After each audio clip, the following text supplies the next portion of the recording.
Bonjour à tous et bienvenue sur La Retraite à 40 ans, le podcast pour prendre sa vie en main. Chaque dimanche, retrouvez une personne comme vous qui échange sans fil sur ses origines, ses ambitions, ses aspirations, sa relation à l'argent. Je m'appelle Victor Laura, je suis l'expert français du frugalisme et du mouvement FIRE, Financial Independence and Retire Early, indépendance financière et retraite précoce. Retrouvez mon livre La Retraite à 40 ans, c'est possible aux éditions Larousse. Pour rejoindre le mouvement FIRE, c'est sur devenirfrugaliste.com. Il y a une communauté, des workshops et des outils.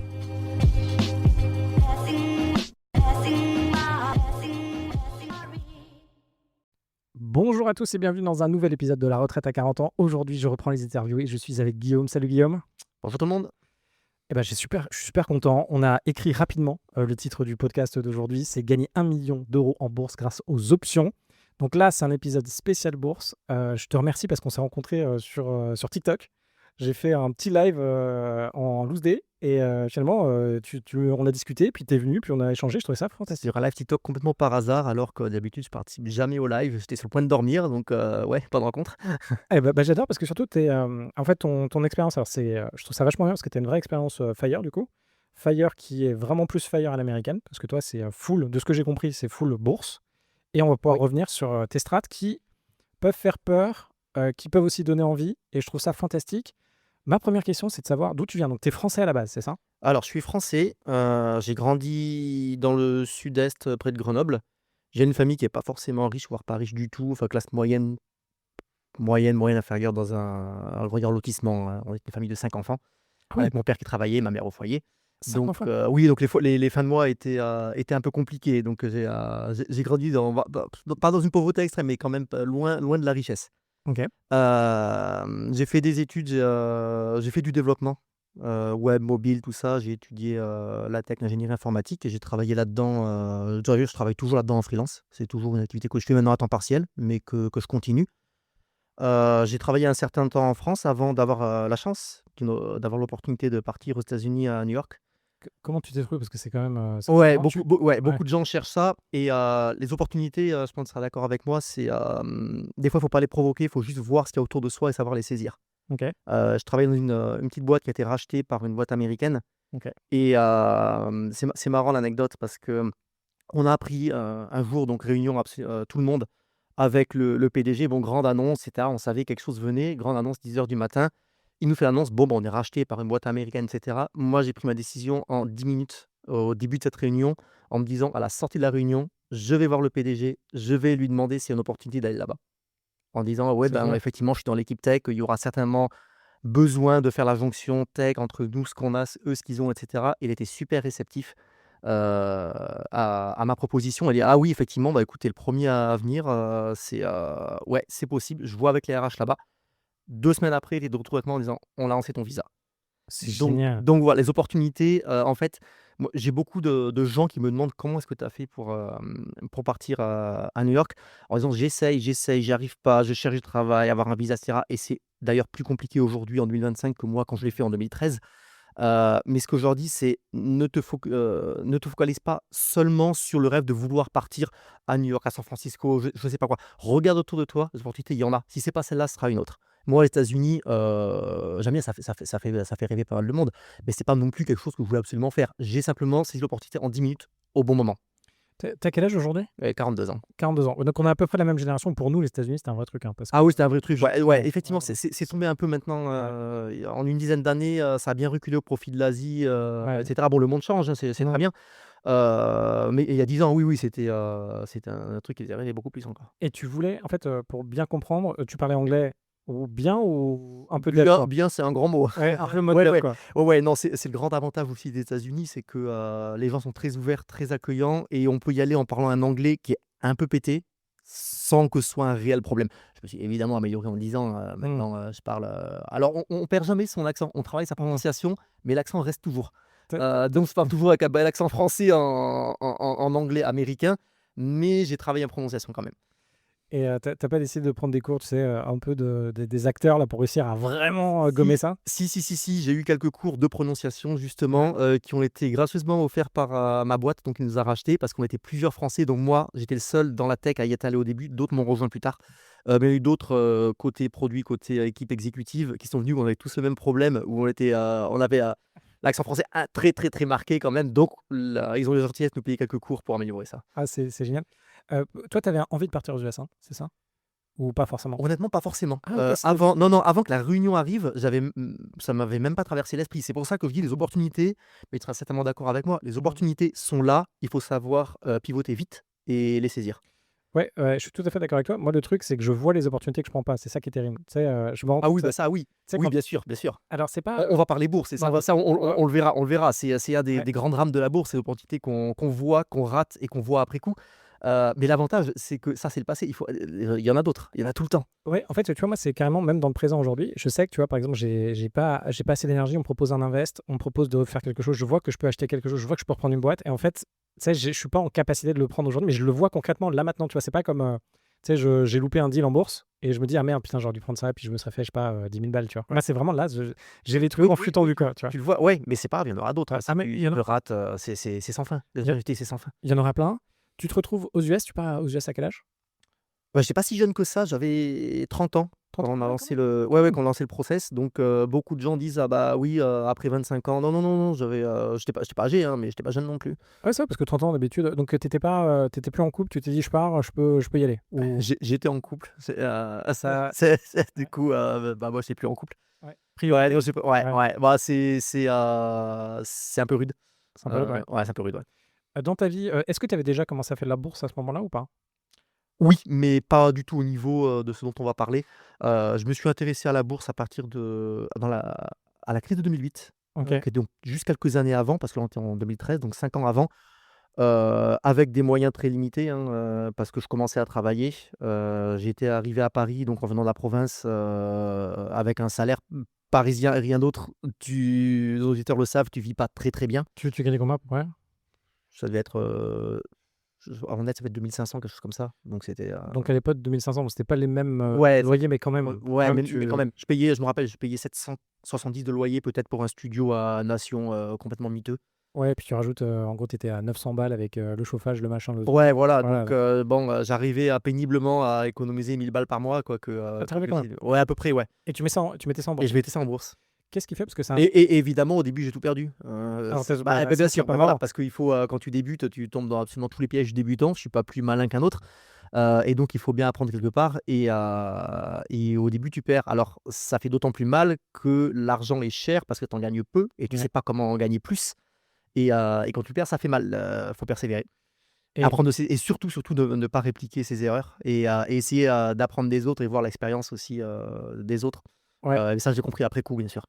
Ouais, parce que déjà, enfin, tu vois, mettre, donc, tu commencé à quel âge la bourse, du coup?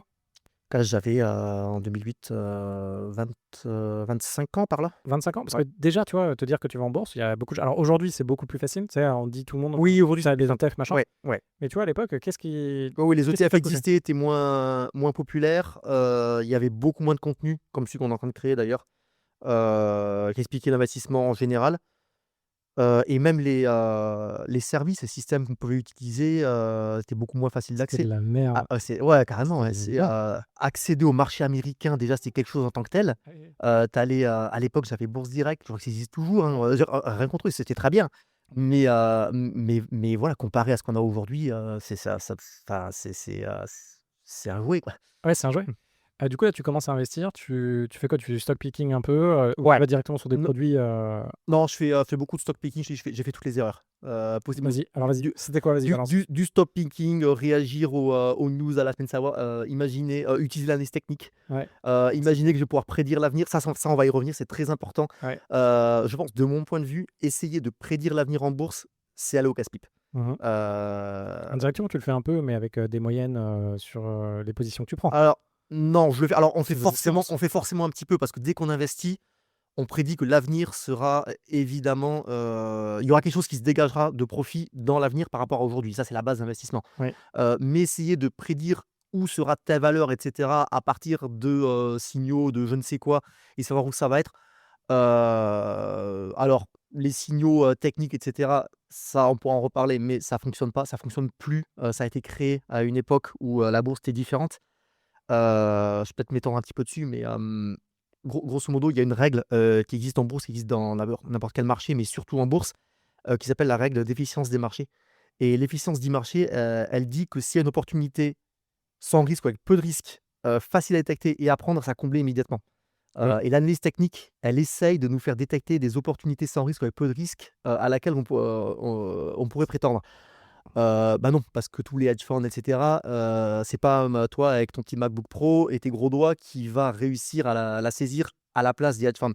Ça a fonctionné probablement dans les années 70, 60, 70, quand toutes ces techniques ont été inventées, j'allais pas dire découvertes, plus c'est plutôt inventées, où bah, les systèmes étaient encore plus archaïques et donc l'efficience des marchés n'était pas suffisante pour pouvoir combler ça immédiatement. Donc ces choses-là pouvaient fonctionner probablement. Aujourd'hui, je le dis à nos auditeurs qui s'intéressent à la bourse, ça a extrêmement évolué et par rapport au moment où on a élaboré ces théories, les choses ne fonctionnent plus du tout pareil. Donc prédire que telle ou telle valeur sera à tel endroit dans un laps de temps court, c'est-à-dire sans que l'investissement en lui-même fasse son travail, c'est très différent d'investir quelque part, laisser quelques années pour qu'une stratégie se développe, une entreprise acquiert des marchés, développe un produit. Non, là, ce qu'ils cherchent avec l'analyse technique, c'est savoir si dans 2 semaines, ta tasse avec Hans sera remontée à un niveau. Non, ça fonctionne plus. Ce que moi j'aime bien, c'est justement les marchés non efficients. C'est où là, moi, je Eh me oui, positionne bien sûr. plus. Donc, Il y a la l'immobilier, friction et tu peux bénéficier de cette friction. donc l'immobilier, c'est non efficient. Les reprises de boîtes, c'est non Moi, efficient. par définition, la prise de boîte encore moins, Encore très moins. certainement. Ouais. Heu, Du coup, là, on peut choper. En fait, là, les opportes existent, mais ça demande, et c'est pas facile. Alors, c'est pas si facile que ça à récupérer, mais là, au moins, on peut faire ce genre de deal. On peut flipper des boîtes, on peut flipper des trucs, alors qu'en bourse, beaucoup plus dur. il y a 2 grandes différences entre justement, l'immobilier, la reprise d'entreprise et la bourse. La première, c'est justement la non-efficience ou efficience inférieure que tu as sur ces marchés-là et la deuxième, c'est, on en reparlera certainement, le fait de pouvoir, faire du levier, grâce à des emprunts ne sera pas seul. En bourse, c'est possible en bourse aussi, on va en parler, Mmh. mais c'est moins facile. Mmh. Du coup, là, tu te retrouves à faire ça. Donc, tu fais déjà du stock. Donc, tu as testé différentes techniques, stock picking, Ouais. analyse de chart. Ouais, c'est ça, ouais, grosso Ouais. modo, ouais. Je me suis pris je me rappelle ma première grosse claque que je me suis prise, parce qu'évidemment, autre erreur aux débutants, c'est, d'imaginer que tous les marchés fonctionnent de la même manière et d'aller sur tous les marchés à la fois. Donc c'est-à-dire que, j'achète, des actions, ça fonctionnera pareil que si j'achète du pétrole. Non, ouais, non, Erreur c'est pas en pareil. matières premières parce que, via les produits dérivés, évidemment, c'est facile d'investir directement dans les matières premières. C'est quoi un produit dérivé? Alors à l'époque, je déconseille fortement, c'était des CFD qui sont des Mhm. Contract for Difference et ce qui veut dire que grosso modo, un CFD, on a le cours du baril, qui est à 70 $. On achète un CFD pour, 1 $, 1 $. S'il monte à 71, on gagne 1 $. S'il descend à 69, on perd 1 $. Alors les CFD sont interdits aux États-Unis. Ça, je l'ai su après bien sûr. Il y a une raison à ça. C'est que ce ne sont pas des produits, qui sont sur, les marchés libres et réglementés. Ce sont des produits qui sont émis, par des institutions privées qui ne sont non réglementées. Donc, on est sur quelque chose d'opaque et qui sont évidemment bourrés de frais. Ça, on l'apprend à nos dépens derrière Mm. et le premier gagnant que je me suis pris, c'était, donc là-dessus, en imaginant qu'avec ma petite charte, je pourrais, prédire, le cours du pétrole. Le cours du pétrole est fortement corrélé à la géopolitique et beaucoup de choses qui m'échappaient à l'époque et je me souviens sur mes petits 1 000 € que j'épargnais par mois, j'en ai perdu 7 000 d'un coup et donc là, ça a été ma première claque. Et du coup, t'as perdu 7000, mais t'avais combien d'investis à peu près? Ouais, c'est plus 12 ou 13 000, quelque chose comme ça, donc c'est plus de 50%. 50%, ouais, plus de Ah, 50%. ça, J'ai c'est mis bien, quelques ça. mois à revenir quand même, hein, dans le Ah, t'as arrêté, tu t'es dit, ok, ah oui, oui, oui, bien sûr, ouais, ouais, ok. ouais. Quand on se prend des gadins, il y a des gens qui arrêtent quelques mois, il y en a qui arrêtent, après un gadin qui arrête à vie. Ils sont vaccinés et puis bon, il y en a qui reviennent et on va en parler. Je suis revenu, j'ai appris de mes erreurs, c'est très important, pour pas les reproduire et bon derrière une fois qu'on fait plus, qu'on comprend comment ça fonctionne, qu'on arrête de faire des erreurs, là ça peut fonctionner très fort. Là, pour revenir là-dessus, et moi, c'est pour ça que j'aime beaucoup ta démarche. Pour revenir à peu près, pour avoir une échelle de grandeur, on a fait un calcul vite fait comme ça. Tu as à peu près mis 300 000 € en bourse et tu as réussi à gagner 1 million, quoi. À peu près, ouais. Ouais, Ça c'est aujourd'hui. ouais. Là on parle aujourd'hui. Alors, rapidement on parlait, hein, des autres investissements qui permettaient d'avoir du levier. Un des bémols, un des problèmes de la bourse, c'est qu'il faut effectivement arriver avec un capital. Si on arrive avec un capital de zéro ou faible, ça va être compliqué de sortir des gros profits. Je prends un exemple, je reprends mon exemple d'ailleurs, si quelqu'un, je sais pas, qui gagne, peu, qui arrive à économiser 500 ou 1 000 € par mois, on va dire qu'il arrive à économiser 5 000 €. Il les met en bourse, il performe bien. Il fait plus que la moyenne du S&P qui est de 10 par an, on va dire qu'il fait 20. Ah bah, c'est 5 000 €, ça sera 6 000. Il aura gagné 1 000 €, c'est pas fou. Mmh. C'est pas fou. Donc il faut arriver avec un gros capital, ça c'est le problème de la bourse, pour déjà pouvoir faire quelque chose. Ouais, ce que je veux dire, là-dessus, je te remercie pour ça. Alors la bourse, donc il y a plusieurs éléments. La bourse, on peut faire de l'effet de levier. La bourse là, même en mettant très peu, Alors je oui, peux m'exposer énormément. ouais, on peut, mais ça va pas fonctionner de la même manière que, sur l'immobilier, par exemple. Pourquoi? L'immobilier, tu vas faire de l'effet de levier auprès de la banque, et elle prendra en collatéral la somme, enfin la valeur totale du bien que tu es en train d'acheter, que tu as pas encore payé. Mmh. Tu apportes, je sais pas, je dis n'importe quoi, tu achètes un bien à 500 000 €, tu apportes 50 000, le collatéral que tu auras, ce sera les 500 000. Donc tu peux faire un effet de levier de 450 000. Mmh. En bourse, tu places en collatéral ton propre capital. Mmh. Donc tu peux faire d'effet de levier, mais si tu as tes 5 000 €, je reprends l'exemple de tout à l'heure, tu as tes 5 000 €, tu décides de faire l'effet de levier, heu, alors l'effet de levier, Reg T, qui est celui qui est communément, admis, il te permettra de faire maximum 2 fois. Donc en fait, tu auras 10 000 € de disponibles. Mmh. Donc ça restera faible comparé à ce que tu pourrais faire en immobilier. Si on parle, tu vois, moi j'étais, quand je faisais du trading là, moi j'étais sur les futurs, Ouais. c'était pas 2 fois là. On était sur, du Ah oui, oui, ouais, c'est pas 2 fois, ouais. mais c'est pas pour rien que la Reg T, elle se limite à 2 fois. Mmh. C'est que si tu fais plus que ça, la moindre, le moindre mouvement inverse par rapport à ce que tu es en train d'espérer, va te mener à la faillite immédiatement. C'est ça. Est-ce que tu peux nous donner un exemple? Par exemple, nous, c'était, au moins du 10 fois, voire du 100 fois sur un Ouais. produit. Est-ce que tu peux nous montrer à quel point s'il y a un truc qui varie un tout petit peu, en fait, tu perds toute ta thune, quoi? Ouais, c'est ça exactement. Si je prends l'exemple, par exemple d'un ETF, S&P, le SPY, qui est principal ETF sur le S&P aujourd'hui, au moment où on parle, je crois de mémoire qu'il est à 680 $, hein, il me semble Mmh. que c'est ça.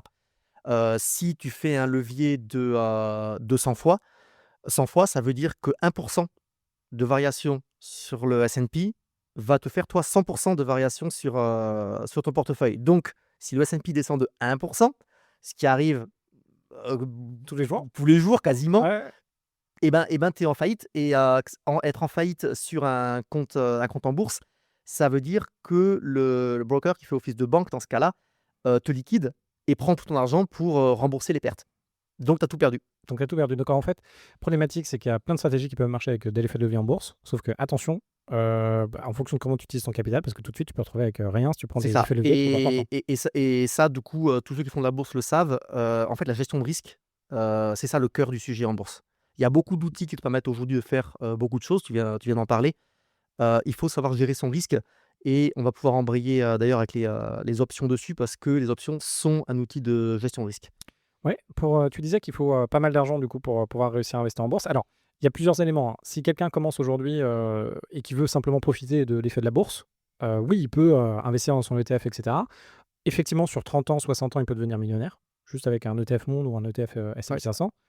Mais voilà, il faut 30-60 ans. Mais il faut 30-60 ans. Voilà, C'est, je sais plus qui disait ça, que la bourse, est un outil pour transférer l'argent de la poche, des gens pressés vers la poche des gens patients.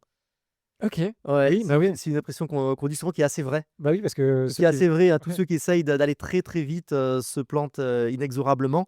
Et ceux qui sont plus patients, je crois que c'est Warren Buffett qui avait dit ça, il me Warren semble. Buffett. Ouais, il me semble. Du coup, là, donc, il y a effectivement cette stratégie qui peut être, en fait, ça dépend des objectifs de chacun. C'est pour ça, enfin, moi, c'est, ce que je me suis rendu compte, c'est la bourse, je disais: «Putain, c'est super, mais je fais 10 par an», en ne faisant pas ce que tu fais. Toi, tu arrives à faire plutôt du 20 par an. À peu près, ouais, Ouais. c'est ça, ouais. Comment tu Je t'ai posé la je t'avais question. ah pardon. Ouais, non, c'est, et là, le truc, c'est, du coup, moi, je me suis dit: «OK, la bourse, c'est pas suffisant». Du coup, faut aller, soit gagner beaucoup plus en revenus, soit aller faire de l'IMO, soit aller faire Ouais. du business. Donc mais bon, en tout cas, c'est très bien la bourse. Si on a un horizon de temps très long et qu'on est OK de faire une stratégie même très simple, ça marche. Dans ton cas, tu t'es dit: «OK». Tu gagnais combien pour te dire que la bourse pouvait être ton, pourquoi tu as eu un objet, en fait, c'était quoi ton objectif d'investir, en fait? Est-ce que tu Oui, t'es dit, oui, c'est une excellente ah oui? question, parce qu'on investit toujours avec un objectif. Normalement? Normalement, Oui. normalement, et le premier objectif que j'avais quand je commençais, c'était, comme tout le monde, m'acheter, un appartement, m'acheter mon chez moi. OK. Ce que tu as fait? Ce que j'ai fait d'ailleurs, du coup, grâce aux gains en bourse. Mais c'était mon objectif, ce qui m'avait effectivement motivé à faire ça. Bon, maintenant que c'est fait, j'en ai d'autres, c'est continuer. De toute façon, j'ai quelque chose qui est rodé, qui fonctionne, donc continuer à exploiter ma stratégie mise en place. Mais le premier objectif, c'était ça. C'est bien d'avoir un premier objectif, ça permet de se motiver et Ouais, de se relever si on tombe. ouais. Là, tu l'as acheté cash ton appart, c'est ça? Ouais. Ah ouais, bah, c'est Ouais, c'est pas forcément. Alors, ah! je conseille. Ouais, tu seras d'accord avec Ouais. moi, je conseille pas aux auditeurs de Non, faire ça. Non, non, mais mais en non. plus, tu fais de la thune, en Ouais, plus, donc ouais, ouais. mais en fait, raison tout à fait personnelle, hein, pour laquelle Bah, je fais vas-y. ça, je voulais Mmh. pas, acheter cash. En revenant de New York, donc je suis revenu habiter à Paris. Mmh. J'avais à l'époque où j'étais à New York, j'avais une petite résidence secondaire que je louais dans le 6e, Mmh. un petit 2 pièces. En fait, j'y serais bien resté en revenant à Paris, mais en tant que meublé, loué meublé, et ben, la propriétaire a le droit de me mettre dehors, au renouvellement de bail assez facilement. Mmh. Et c'était à côté d'Assas, sa petite fille rentrait à Assas. Ah OK. Donc elle m'a mis dehors. Ouais. Bon, c'est pas grave, j'aurais pu en retrouver un autre. Sauf que je reviens de New York, j'ai pas de CDI, Ouais. j'ai pas de rien. Donc en fait, ce qui est fou, c'est que j'étais capable d'acheter mon appartement cash, personne ne voulait me le louer. C'est Ouais. c'est c'est un des problèmes en France. On a un système un système qui marche sur la tête, Mmh. où tu peux avoir beaucoup de capital et en fait, non, tu rentres pas dans les cases. Il y a des cases qui sont Mmh. là et tu as pas le CDI, tu as pas les revenus qui comprennent, Mmh. et ça fonctionne pas. Alors, ils voulaient soit un CDI, soit que je fasse freelance depuis 3 ans. Je viens de revenir en France 3 mois avant, donc Mmh. forcément ça fonctionne pas. Et pire, après j'ai le même problème avec, alors tu seras probablement bien meilleur que moi là-dessus, mais avec les Mmh. banques, Mmh. pour avoir un crédit, ça a été le même enfer. Pareil, non, mon dossier est passé à la poubelle immédiatement, alors Mmh. mais j'ai de quoi le payer l'appartement, il y a pas Mmh. de problème. Bon, système français, il fallait que je me loge. Je me suis retrouvé, bah, du coup sans logement en revenant, donc bon, bah, tant pis, c'est pas idéal, mais bon, bah, j'achète un appartement, quoi. Ouais, non, mais je vois bien. Bon, pour les banques, effectivement, la majorité, elles sont un peu chiantes, mais après, si tu as les bonnes banques qui font ça assez souvent, ils te financent, tu vois, tu mets 20%, 20-30% Ouais, d'annuité, tu connais beaucoup mieux ce pour domaine tes que creux. moi et tu Ouais, aurais été mais meilleur ça que moi, ça, j'en doute pas une seconde. sur le truc, OK, donc là, tu te dis, tu voulais acheter un appartement, OK. Autre chose, quand tu étais à New York, tu gagnais combien, en fait? C'était quoi ta vie à Ouais, New York? Juste, ouais, et en fait, là, on revient à ce qu'on disait où il faut du capital pour commencer en bourse.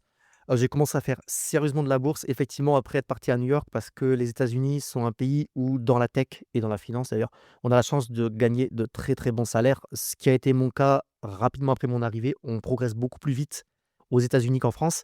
Je suis parti en étant, donc développeur, comme, on est des centaines de milliers, et cetera, et rapidement, bon, bah, j'ai eu mon équipe, j'étais directeur, j'ai été viré, j'ai directeur d'une autre boîte, et cetera. Enfin, la vie à l'américaine, et rapidement. tu viré, tu pas trop stressé? Ton visa? Non, non, non, non, non, alors effectivement, j'ai eu la chance d'avoir la green card, donc Ah la OK. carte verte, qui a été terminée, mais quelques semaines avant d'être viré. Des fois, je passe entre Ah, les gouttes avec la beaucoup, chance. beaucoup de chance, ouais, vraiment.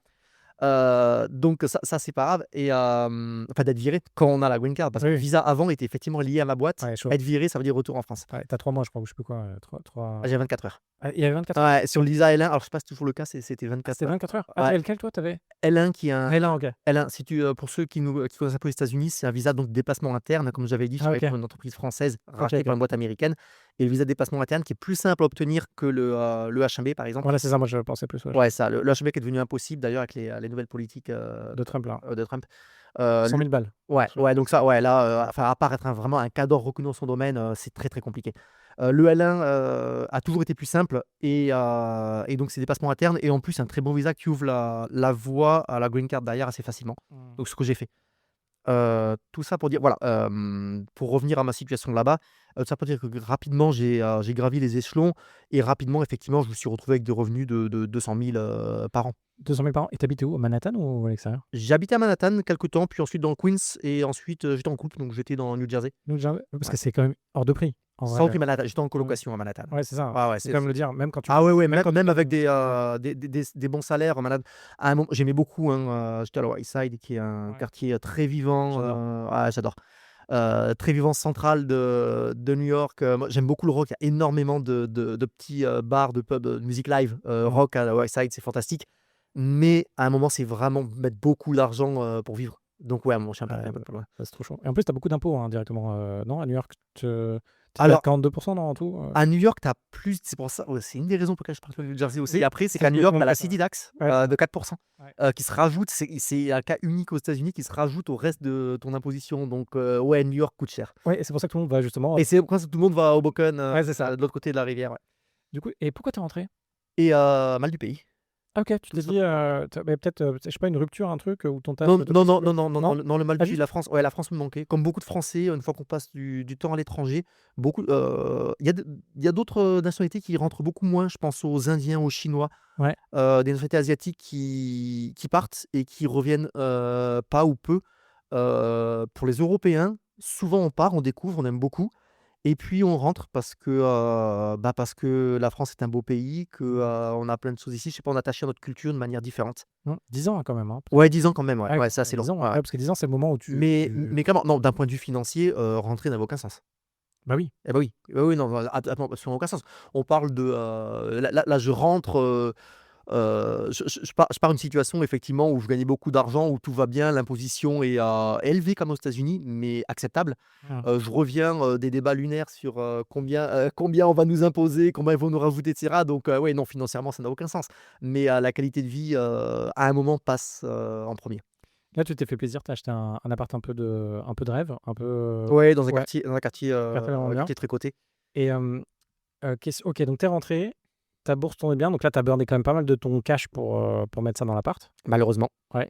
Du coup, tu peux le refinancer, hein, by the way. C'est pas ouf, mais tu devrais le refinancer. J'ai essayé pour l'instant, Ouais, bah, on va on voir ce bossera que tu peux dessus, ouais. m'aider là-dessus, mais, ouais. Ça embête énormément les banques, mais Ouais, ouais, ouais, ils étaient j'ai ouais, essayé, quelques fois, ils, me paraissaient pas chauds. Encore une fois, le système financier américain est absolument incroyable sur tous les domaines. C'est tellement supérieur à ce qu'on a en Europe, mais, mmh, je pense que les Européens, les Français ne se rendent pas compte à quel point, nous, c'est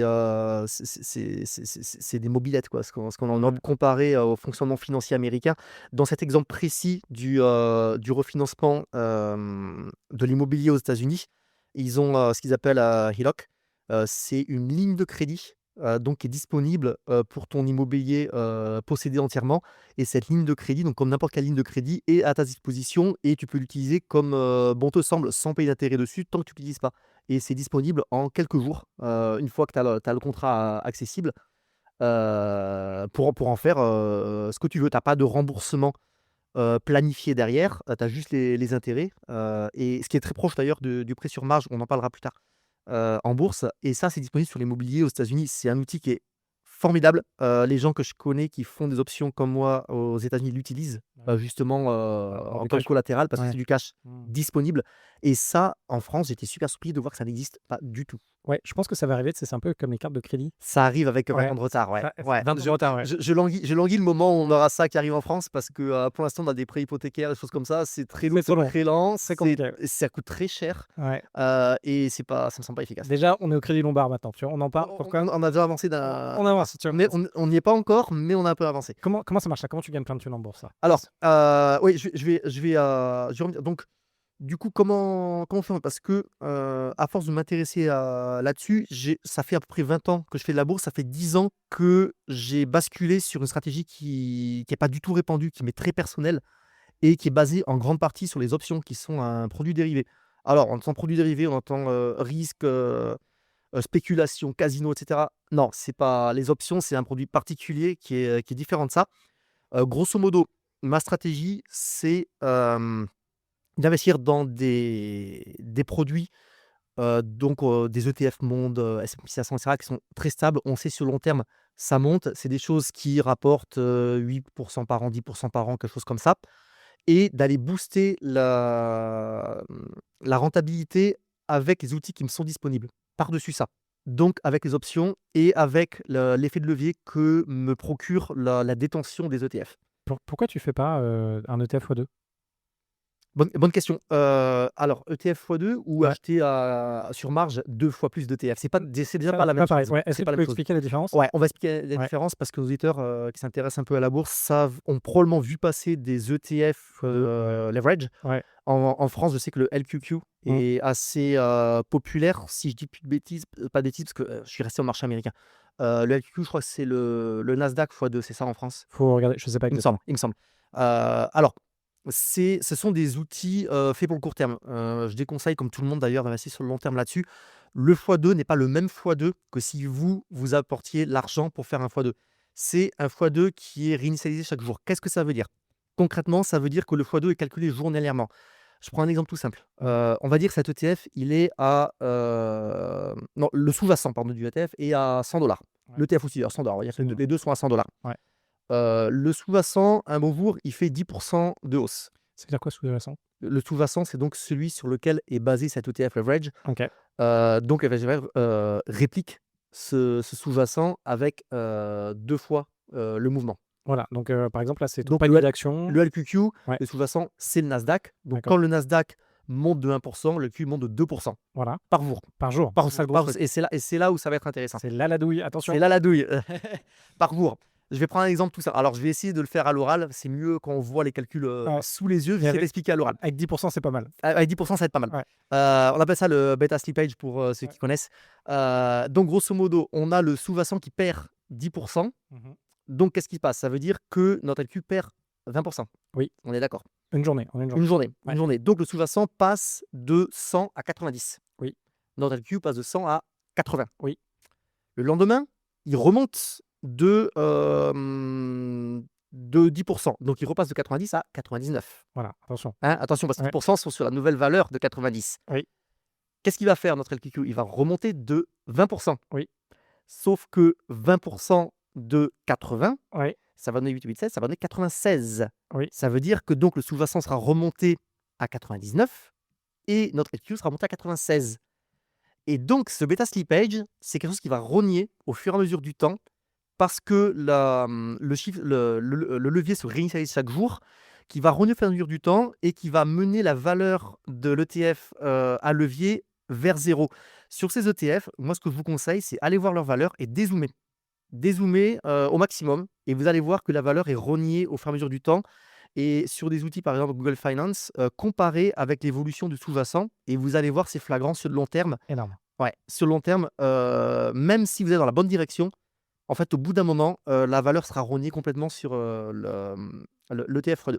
Oui, exactement. Parce que ce qu'il faut se rendre compte, c'est en fait votre ETF, quand il avance dans le temps, il y a beaucoup de journées, on fait du moins 1%, en fait, du moins 2. En fait, il y a beaucoup de journées qui En fait, sont il y a la négatives. volatilité. Voilà, la C'est volatilité. passer du plus au moins, c'est ça qui va le bouffer plus C'est ça qu'il faut. rapidement. Ouais. C'est- Et d'ailleurs, alors je sais pas si on aura le temps d'aller jusque-là, parce que c'est l'option, moi j'ai un moyen d'inverser ça Ok. et d'empocher cette différence, De volatilité. d'empocher le bêta slippage. Donc Ah. cet argent que vous perdez, vous, il y a un moyen de l'empocher derrière. C'est un peu technique, il va falloir qu'on aille un peu loin dans les options là-dessus, mais ça existe. Exactement. Donc, là, on va pouvoir en parler. Une option, c'est un produit particulier. Est-ce que, donc, à l'origine, ça a été créé pour se couvrir? Je crois que c'était Ouais, c'est ça. pour le produit des matières Juste premières. pour terminer rapidement Ah oui, sur le levier, donc il y a ça. L'autre, parce que je vais en parler, oui, parce pardon. que Oui, c'est oui. l'autre manière de faire du levier, je veux en parler parce que c'est quelque chose que j'utilise moi-même avec les options. C'est une des bases. En fait, sans ça, je ne pourrais pas faire d'argent avec les options. L'autre manière, ce qu'on appelle le prêt sur marge. Le prêt sur marge, grosso modo, c'est exactement, on en parlait du levier en immobilier, c'est le levier auprès de vous-même. Righty, donc ce dont on parlait, vous avez 5 000 en bourse, enfin dans des produits. Le broker, la banque vous permet d'emprunter 10 000 supplémentaires pour pouvoir faire ce que vous voulez d'ailleurs, acheter plus de produits ou faire ce que vous voulez. Donc là, vous achetez, au lieu d'avoir pour 5 000 € d'ETF, vous en achetez pour 10 000 alors que votre capital global n'est que de 5 000. Là, cette fois-ci, le levier n'est pas réinitialisé chaque jour, c'est votre levier mis au moment où vous avez fait votre achat. Et donc, on est bien sur un x2, moins évidemment les intérêts que nous prend la banque chaque mois. Attention, parce que ça peut sauter, ça aussi. Ah bah ça peut sauter si on part dans le mauvais sens. Alors, ouais, Dès qu'on fait faillite, oui. on en a parlé tout à l'heure. Oui, C'est voilà. pour ça qu'il faut savoir gérer son risque, on est bien d'accord. Voilà, donc C'est à- sauter, c'est ce qu'on a dit tout à l'heure. Donc, Ouais. s'il y a des grosses variations et que ça tape, Ah oui, il faut gérer son risque. Et c'est pour ça, on va y venir avec les options sont un outil de gestion de risque. Et en fait, ce que je fais est entièrement basé sur la gestion de risque. voilà. Faut le voir aussi. C'est pas exactement. En fait, l'enjeu, et c'est pour ça que l'immobilier, ça dépend où on le fait, hein, mais c'est pour ça que l'immobilier est beaucoup plus safe. Parce qu'en fait, l'immobilier, une fois qu'on est rentré dans le marché, déjà, il y a son taux de financement. Et après, la valeur du bien, elle n'est pas réactualisée par les banques. Elle n'est pas réactualisée, elle est parée au jour le jour. Et regarde que vous Voilà. payez correctement. Tant que vous payez correctement, il n'y a plus de. Il n'y a pas de problème. Donc, même si vous avez un bien que vous avez acheté 500 000 qui vaut plus que 300 000 aujourd'hui, votre prêt court toujours. Alors qu'attention, C'est pas grave. dans ce que, voilà, dans Ouais. ce que tu fais, et c'est ça la grosse Ouais, problématique. le problème de la bourse, tout est immédiat. tout est immédiat, sauf dans certains cas. Alors, ceux qui veulent faire des crédits lombards, En France, effectivement, il y a un la intérêt du possibilité. lombard qui est plus lourd à mettre en œuvre, Ouais. etc. Effectivement, je le critiquais, mais il a aussi quelques avantages, dont celui-ci. Dont celui-ci, donc Crédit Lombard, juste vous avez par exemple 1 million d'euros ou 100 000 balles en bourse. Et en fonction de la banque qui vous propose ça, vous pouvez faire un emprunt en fait sur 7 ans, sur 3 ans, de 100 000 balles, où vous ne payez potentiellement pas les intérêts, vous payez rien pendant cette période-là, et vous dites juste, OK, c'est ça qui me porte en garantie. Si vos actions diminuent et ne valent plus que 50 000 balles, c'est pas grave. Dans certains lombards. Dans d'autres lombards, attention. Ouais, ça dépend Ouais, certainement ça dépend du contrat. Dans d'autres contrats, attention, parce que vous retrouvez, si vos actions, vous allez avoir un appel de marge. Donc, si vos actions ne valent plus que 50 000 balles, la banque va vous dire, attendez, là, il faut nous rendre 50 000 balles parce que vos trucs, ça pue un peu. Donc, Et, attention à ce que vous faites. et quand on fait du prêt sur marge à l'américaine, c'est toujours le cas. Il y a aucun cas où ils ne regardent pas le prix des actions à la seconde près. Ce qui est normal parce que sinon le risque il serait. Bien sûr, Ils c'est font eux, n'importe sinon, quoi. c'est eux qui portent le risque. Oui, parce qu'ils font. Et ça, ils ne le feront pas, bien sûr. C'est un bordel monstrueux. Ouais, parce que là, ça veut dire que c'est les banques qui portent le risque. Eh oui, Sur les mots. et Voilà. ça, non, ça ne le feront pas. Ok, comment. Alors, déjà, c'est quoi une option? Alors, passons aux options. Qu'est-ce qu'une option? Tu avais introduit le sujet, c'est un outil c'est une assurance, Mhm. une option. Il y a deux types d'options. Je vais prendre pour exemple l'option de vente, ça s'appelle une option put, qui est le produit de base. À la base, c'est ça une option. Je prends un exemple qui va nous parler. J'ai devant moi une tasse dans laquelle j'ai bu un café. Imaginons que toi, tu es vendeur de tasses. Ouais. Tu as fait un stock d'1 million de ces tasses et tu les vends, je sais pas pourquoi, tu les vends 5 euros. Mhm. Tu les as achetés 2 euros. Mhm. 2 euros, tu fais une belle marge, hein, 3 euros. Non, c'est pas assez. Ah, C'est pas assez. t'as acheté et t'en as 1 million. Toi, ton problème, tu te dis, ah, j'ai 1 million de tasses, il faut quand même que je les écoule, etc. La tasse devient populaire et t'es pas seul sur le marché, il y a de la concurrence qui arrive et toi, ta peur, c'est que le prix de la tasse s'effondre. Bah oui. Eh oui, et tu as quand même un stock à passer. Donc tu dis, bah, qu'est-ce qui se passe si le prix effectivement de la tasse passe sous les 2 euros, je vais être perdant. Mm. Tu vas dire, bah, je vais prendre une assurance contre l'effondrement du prix de ma tasse. Mm. Moi, je vais dire que si le prix de la tasse descend en dessous jusqu'à 3 euros, ça me va. Je suis Mhm. bon. En dessous de 3 euros, là par contre, je vais être perdant. Donc je vais prendre l'assurance. Quelqu'un va justement endosser ce risque à ma place. Mhm. Et je vais faire un contrat avec cette personne en disant que si le prix de la tasse sur le marché descend en dessous de 3 euros, et ben cette personne va m'acheter tout mon stock Mhm. à 3 euros. Mhm. Voilà, donc quel que soit le prix de la tasse, il descend à 50 centimes, c'est pas grave, ça c'est son problème. Il Mhm. m'achètera la tasse à 3 euros. Mhm. Et moi, je vais rémunérer cette personne pour ce risque. Mhm. Et ce contrat va courir sur 6 mois, par exemple. C'est ça une option. L'option, c'est ce contrat. Ok. Donc, ce que je fais, c'est que moi, quand je vends une option put, je prends le risque de quelqu'un d'autre. Évidemment, ce ne sont pas des tasses, ce sont des produits sur les marchés, donc typiquement des actions ou des ETF. Mhm. Et donc, quand je vends une option put, j'endosse le risque pour tant de titres, et ben de devoir l'acheter si, à une certaine date, ça passe en dessous d'un certain cours. Par exemple, ta dernière transaction, c'était sur quoi? Une simple? Genre sur le Nasdaq ou sur. Ouais, tout simple, le Ouais, SPY, on en a parlé, le S&P. Ouais, Donc, voilà. le principal ETF du S&P. Ouais. Je vends des options donc dessus.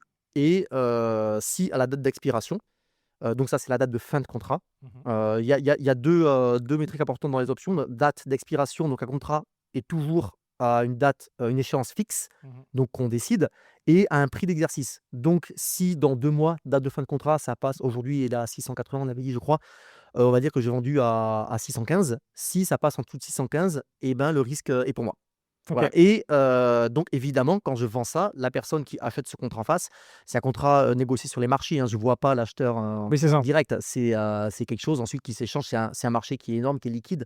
Beaucoup de contrats sont changés chaque jour. Tu nous diras concrètement comment tu fais? Ouais. Parce que, ouais. Et donc, si à date d'expiration ou avant, d'ailleurs, hein, c'est un peu technique, ça passe en dessous du prix que j'avais fixé à 615, et ben moi, je suis assigné à devoir lui acheter ces titres à 615. Ok. Donc ton risque maximum, c'est Donc, que. Ouais. évidemment, c'est là que ça devient intéressant. Ouais. C'est que quand on fait ça, il faut savoir calculer son risque maximum. Ouais. C'est-à-dire que, bon, on va regarder jusqu'à combien on est capable d'encaisser de pertes de marché pour les autres, Mhm. et donc vendre suffisamment d'options au maximum jusqu'à ce risque. Par exemple, moi, j'ai à peu près calculé que je prends un risque jusqu'à une baisse de 60% du marché. Ok. Donc, évidemment, si le marché fait de moins 70%, je suis mort. T'es mort. Donc tu perds toute ta thune. Je perds tout. Voilà. Voilà. Mais c'est le principe. On me rémunère pour prendre un risque. Oui, Je c'est prends ça. le risque. C'est le principe. Ce que tu fais, c'est la strat des hedge funds. En réalité, Ouais. enfin, entre guillemets, beaucoup de hedge funds, c'est ce qu'ils font. Voilà, ils font ça. Alors, généralement, c'est assez marrant parce qu'ils gagnent plein de thunes jusqu'à un On moment gagne plein de où. thunes jusqu'au moment Ouais. où ça se passe mal. Et là, ça Ouais, tombe. et il faut faire très attention parce que on a l'impression de gagner de l'argent facilement. Une fois qu'on a Ouais. mis ça en place, qu'on a compris comment ça fonctionne, l'argent, je pense que nos auditeurs ont compris, l'argent que je gagne, il m'est payé directement par les Mmh. contrats. C'est pas les titres en eux-mêmes qui montent ou qui descendent. D'ailleurs, c'est pareil, c'est le contrat qui me rapporte de l'argent. Mmh. Alors évidemment, en cas de crise, c'est là où ça devient compliqué parce qu'il faut que j'assure le risque pour lequel j'ai été rémunéré. Là, tu as eu combien de crises?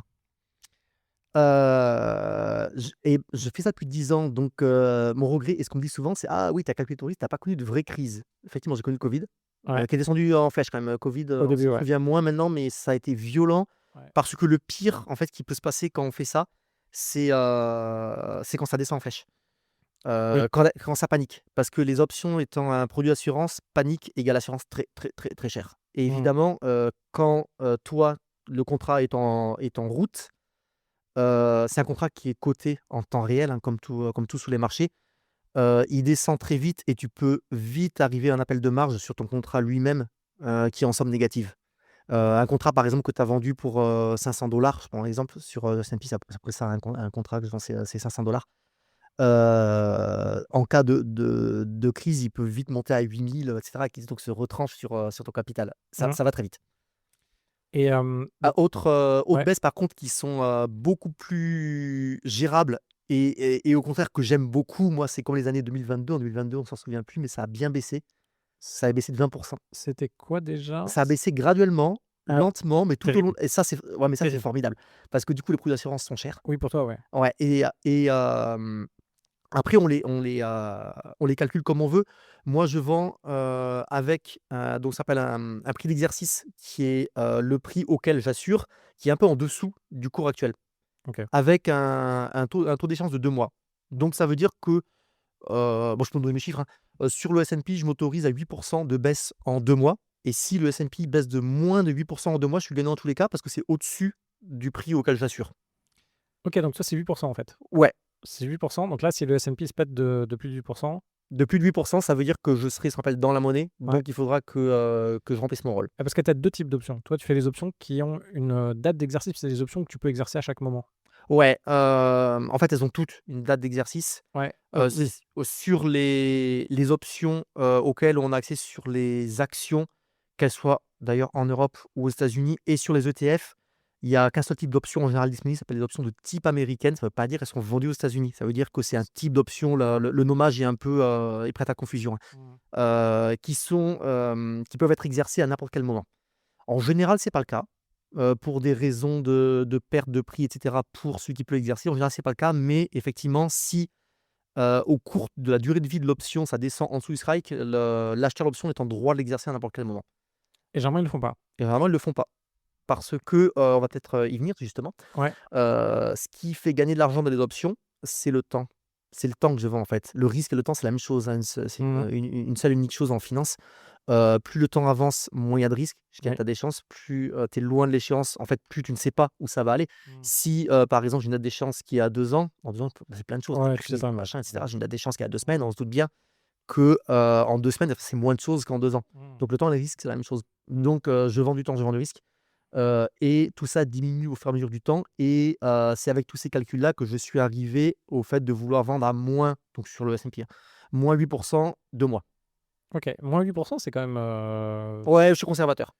tu conservateur. Oui, mais quand même, moins 8 C'est arrivé plusieurs fois oui, que je le oui. retrouve dans la monnaie, bien sûr. Oui, on est d'accord. Oui, oui, c'est arrivé plusieurs fois, Oui, parce que mais c'est le but. Si on veut pas de risque, on n'est pas rémunéré. oui, c'est ça. Ouais. Donc toi, c'est le risque que tu es OK de faire, c'est moins 8 Moins 8.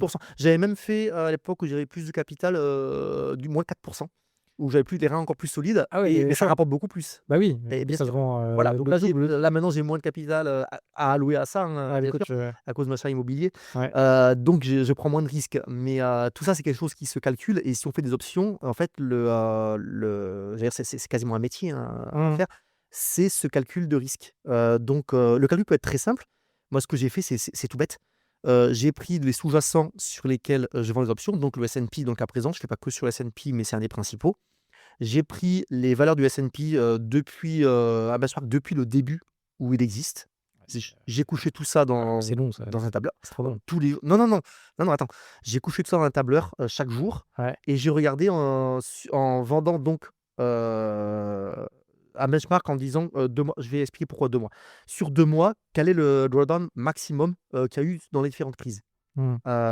Et donc, 8%. non, beaucoup plus. Ouais. Beaucoup plus. Mais ensuite, tu mets ça en statistique sur un graphique et tu vois les courbes qui se croisent en disant le risque diminue là où le profit augmente. Et il y a un moment où les courbes, c'est le point optimal. Mmh. Et donc, effectivement, sur le risque jeu, le point optimal est à 8% là-dessus. Ouais, ça me rappelle les cours de finance. Je vois Ouais, bah ouais, Ouais, ça, c'est ça, ce j'en fais truc. base. Ouais, C'est, et ton risque, comment tu l'as déterminé du coup? Et, Le risque que tu veux, c'est quoi? et moi, ce que je veux, c'est évidemment avoir un profit maximum pour le risque que je m'autorise. Et c'est quoi le risque que tu Et t'autorises? donc, le risque que je m'autorise, c'est l'autre partie. C'est ce que me permet d'exposer ce qui peut assurer mon portefeuille. Donc, c'est là qu'on revient au prêt sur marge. OK. Quand on vend une option, c'est un peu pareil que quand on utilise la marge pour acheter plus de produits. Le courtier, broker, banque, appelle ça comme tu veux, nous met à disposition la marge disponible et va utiliser cette marge lui-même pour se couvrir de l'option que tu as vendue. Donc, si je reprends mon exemple du S&P, je vends une option qui va assurer. Alors, une option assure 100 contrats, 100 titres, Ouais. c'est toujours comme ça. Bon, c'est comme ça. 100 titres à 680, ça fait 68 000 dollars à acheter si je suis dans la monnaie. La banque va me bloquer sur ma marge disponible environ 9 000 de mémoire sur les 68 000. Et là, c'est ton effet de levier. Et ça, effectivement, c'est mon effet de levier. Ouais. Et donc, ça, c'est là où tout fonctionne ensemble. Ces 9 000 sont disponibles grâce aux investissements que j'ai déjà dans mon compte, donc les actions, les ETF que j'ai. Donc moi, mon but, c'est d'avoir des investissements en dur qui fonctionnent, mais qui ne s'effondrent pas non plus en cas de crise. Donc j'essaie d'être diversifié sur les choses qui sont décorrélées. Des actions, des obligations, du pétrole, des choses qui bougent de manière indépendante parce que je veux performer en dur dans ce que j'ai dans ce que j'ai acheté, mais je veux surtout qu'en cas de crise, ça s'effondre moins que le S&P en lui-même pour préserver justement cette marge qui m'est disponible. La valeur, quoi. Donc, voilà, la valeur. Donc ça, c'est un premier travail à faire si on veut faire des options, c'est d'avoir un portefeuille dont le but n'est pas que de performer, qui est aussi de ne pas s'effondrer en cas de crise. Alors, c'est évidemment difficile à prévoir, mais c'est ce qu'on essaye de faire. C'est pour ça qu'on prend de l'or d'un côté, c'est pour ça qu'on prend des obligues par rapport aux Exactement, actions ouais. qui sont censées évoluer en sens contraire. Censé, c'est pas le cas en ce moment. Aujourd'hui, c'est pas dit tout ça. Mais bon, qui sont censés. Donc ça, c'est une première chose. Ça nous met à disposition la marge et l'effet de levier qu'on veut. Et donc, cette marge, ensuite, on l'utilise pour les options et pour pouvoir vendre des options. Donc, c'est pour ça que les trois choses doivent fonctionner ensemble pour être efficaces. J'en vois qui sont curieux de ce que je fais et qui me disent: «Ah oui, mais non, ça me fait peur, donc moi, je vais essayer sans effet de levier». Bah non, en fait, parce que tu vas pas performer suffisamment pour que ce soit intéressant. Si tu Comment ils font pour sans effet de levier? Et ben, il faut avoir dans ce cas tout le cash disponible. C'est-à-dire Ouais, que tu mets tu tout, faut avoir les 68 000 dollars disponibles. OK. Dans ce cas, tu vas pas performer du tout. Bah non, parce que en fait, la perf sans effet de levier, ouais, là, tu fais Ça veut dire que tu vas moins. devoir assurer 100 de la perte possible. C'est-à-dire que tu vas assurer si le S&P descend à 0, c'est idiot. C'est idiot. Donc il faut être sûr de soi, il faut avoir confiance en soi. Bah, c'est comme dans l'immobilier, hein, ce sont des choses qui sont plus techniques que simplement d'acheter un ETF et donc il faut savoir calculer correctement les choses. Donc là, aujourd'hui, si on fait simple, donc d'un côté, tu vends pas mal d'options et de l'autre côté, tout ce que tu gagnes en vendant les options, tu le mets dans quoi là aujourd'hui? Bah, je rachète des ETF et des titres. OK. Voilà, donc ça fait effet boule de neige. Ça fait effet boule de neige fois 10 par rapport à s'il ne fait pas ça. Si on prend ton S&P, derrière, tu te baques avec quoi? T'achètes quoi? Si tu vends des options sur le S&P, derrière, t'achètes quoi? Alors comme je disais, un portefeuille diversifié avec, Par des choses exemple, qui sont décorrélées, donc je rachète, après tout, ouais, ouais. mais quoi, par exemple? Tu vois, par exemple, là maintenant, tu vends une option S&P moins 8% là, Oh, je vais pas acheter, directement quand j'empoche l'argent.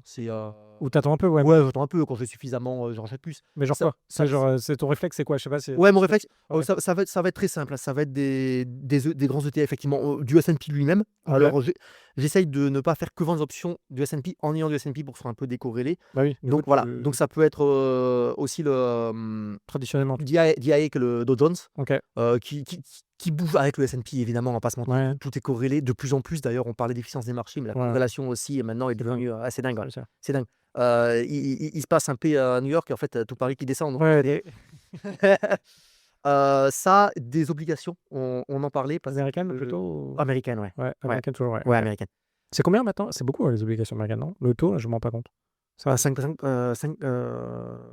honnêtement, je sais plus. ouais, peut-être Alors si c'est alors 5%, c'est pas mal, hein? alors, je sais ça dépend desquelles on parle parce que Oui, les obligations aussi, c'est pas une chose d'acheter des obligations, le produit en lui-même qui est le taux effectivement qui dépend directement de la Fed oui, ou d'acheter des ETF, mmh, d'obligations avec des contrats qui sont roulés.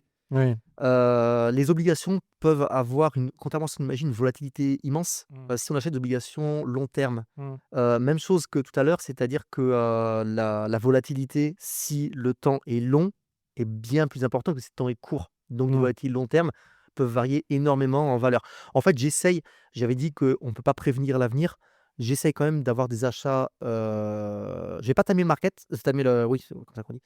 Mais je vais essayer d'avoir des achats, opportunistes suivant les grands mouvements de marché. Je mmh, prends 2 exemples.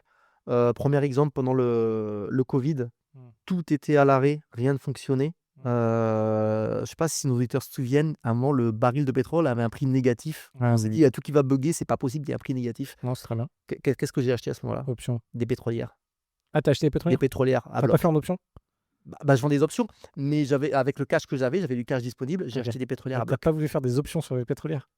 Non, parce que je fais toujours sur les mêmes produits. En fait, les Ah OK, options, OK. pour le coup, je fais pas OK. de changement opportun sur les options que je vends. C'est toujours strictement sur les mêmes choses, quelles que soient les conditions de marché. Ouais. Par contre, les achats que je fais peuvent être, opportuns. D'autres peuvent faire autrement, hein. Il y a pas de raison particulière à Ouais, ça. ouais, C'est comme ça que je fais. Mais j'ai acheté des pétrolières à bloc et effectivement, elles ont, fait x4 je crois depuis, en direct ou en ETF? en ETF. En ETF, ouais. En Parce que ETF. ETF, c'est quand même facile à trader, hein. C'est facile. Je vais pas Ouais, en ouais. en direct, j'en fais un peu, mais plus ça va, moins j'en fais. Ouais. C'est les actions en direct, ça Alors, c'est ça, je suis assez d'accord avec toi parce que en fait, quand on regarde le pétrole, il y a quand même des variations, tu vois. Donc, dans les plus. Alors, je sais pas combien c'était le maximum, peut-être 130, 140 dollars, tu vois. ouais. Et ça descend assez souvent quand c'est vers les 60 dollars, 45 dollars, tu te dis qu'il y a des petits problèmes. Et en fait, ces variations-là, En fait, non, c'est des variations, ouais, mais en fait, c'est des variations normales. normales. Mais en fait, quand on regarde ça, normalement, il y a très peu de chances que tu gagnes pas de thunes si tu achètes à 40 dollars.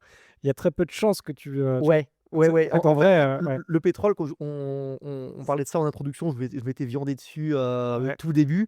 En fait, une fois que tu as compris comment ça encore une fois, hein, je suis pas un expert, on n'est pas un expert de tout et Non, mais du ouais. coup, moi, j'essaie d'être expert des options et donc les subtilités du pétrole me dépassent un peu, mais dans les grandes lignes, je vois Ah comment ouais. ça fonctionne, c'est facile à comprendre Ouais. et on voit bien que dans un cas comme le covid, qui est un cas exceptionnel où Mmh. tout était à l'arrêt, il y avait plus de consommation de pétrole, l'aérien était à l'arrêt, Mmh. les réserves étaient pleines, c'était évidemment, quelque chose à faire et que j'ai pris.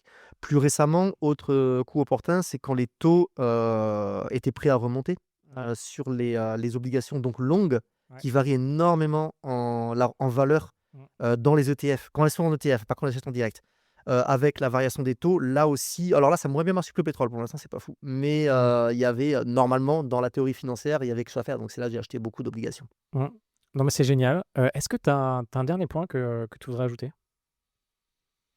Non, si peut-être, tu utilises quelle plateforme concrètement? Tu es chez Ah oui, oui, ouais, excellente question. ouais, J'utilise Interactive Brokers, OK, donc qui est un peu qui est une dur à plateforme mettre en place? un peu compliquée d'accès, Ouais, au début. pour les débutants.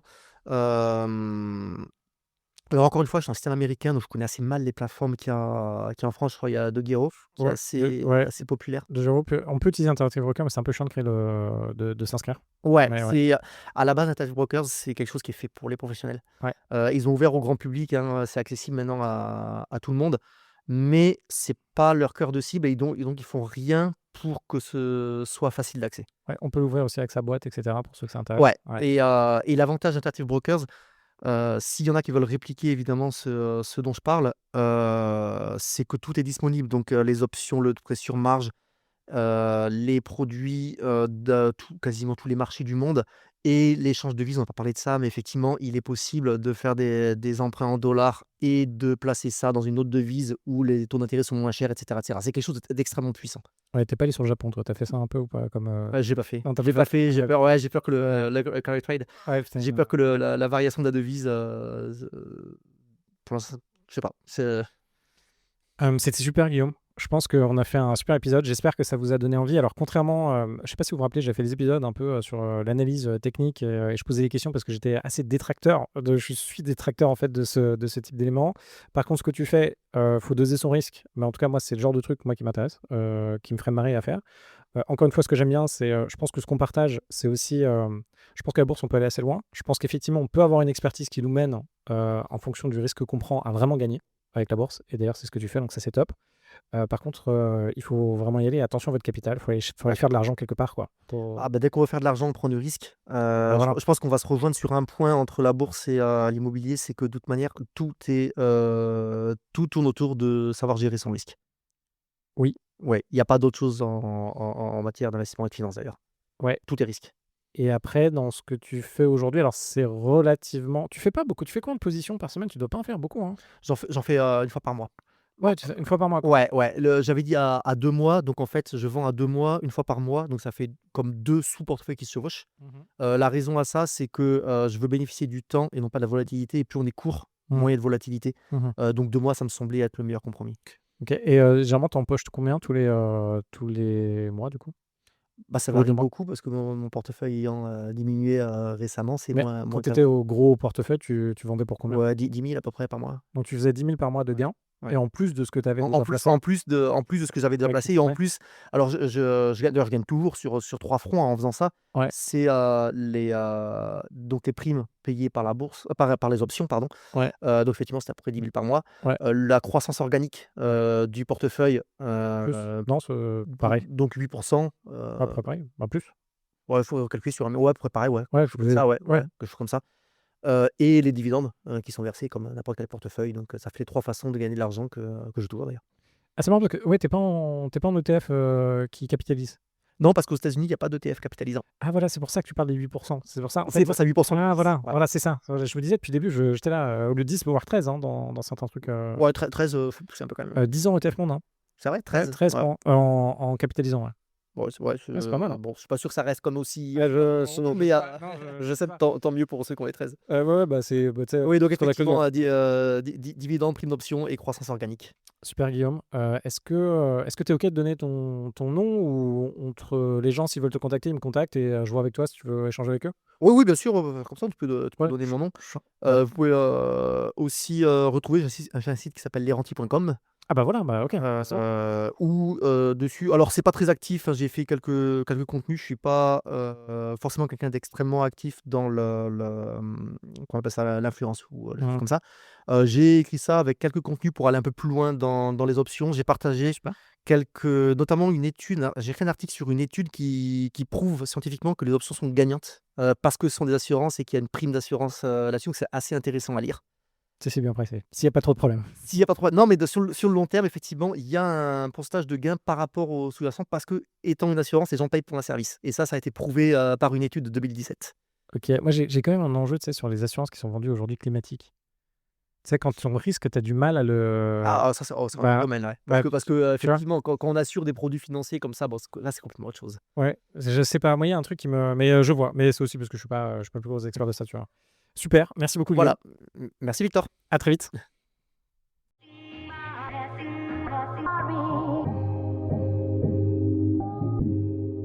Vous venez d'écouter un épisode de La Retraite à 40 ans.